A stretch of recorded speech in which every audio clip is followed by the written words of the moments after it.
But I'm just really excited that they got to do these kind of things, and Mrs. Pinello is going to be our narrator.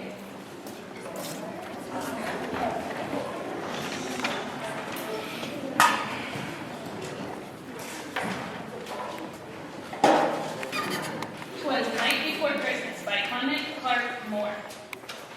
'Twas the night before Christmas, when all through the house not a creature was stirring, not even a mouse. The stockings were hung by the chimney with care,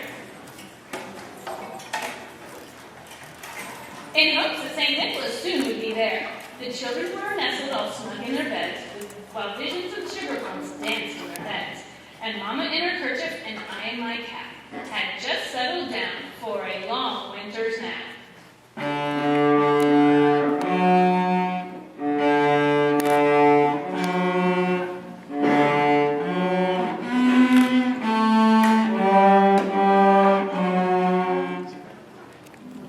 When out on the lawn there arose such a clatter, I sprang from the bed to see what was the matter. Away to the window I flew like a flash, tore open the shutters and threw up the sash. The moon on the breast of the new fallen snow gave the luster of midday to objects below, when what to my wondering eyes should appear but a miniature sleigh and a tiny reindeer. Rudolph the red-nosed reindeer. With a little old driver so lively and quick, I knew in a moment it must be St. Nick. More rapid than eagles, his coursers they came, and he whistled and shouted, "Hey, reindeer!" and called them by name. Now Dasher, now Dancer, now Prancer, and Vixen, on Comet, on Cupid, on Donner, and Blitzen.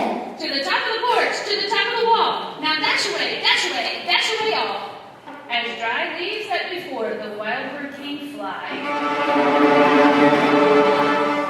when they meet with an obstacle, mount to the sky.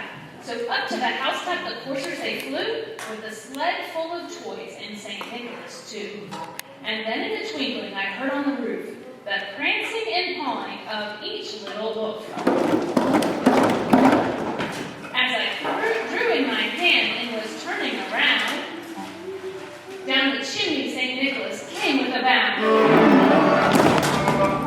He was dressed all in fur from his head to his foot, and his clothes were all tarnished with ashes and soot.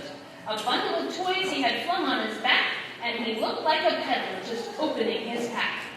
His eyes, how they twinkled!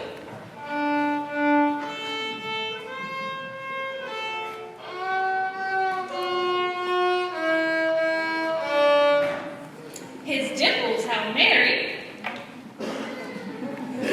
His cheeks were like roses, his nose like a cherry. His droll little mouth was drawn up like a bow.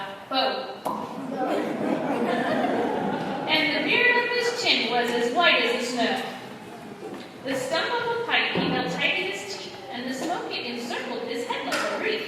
He had a broad face and a little round belly that shook when he laughed like a bowl full of jelly. He was chubby and plump, a right jolly old elf, and I laughed when I saw him, in spite of myself. A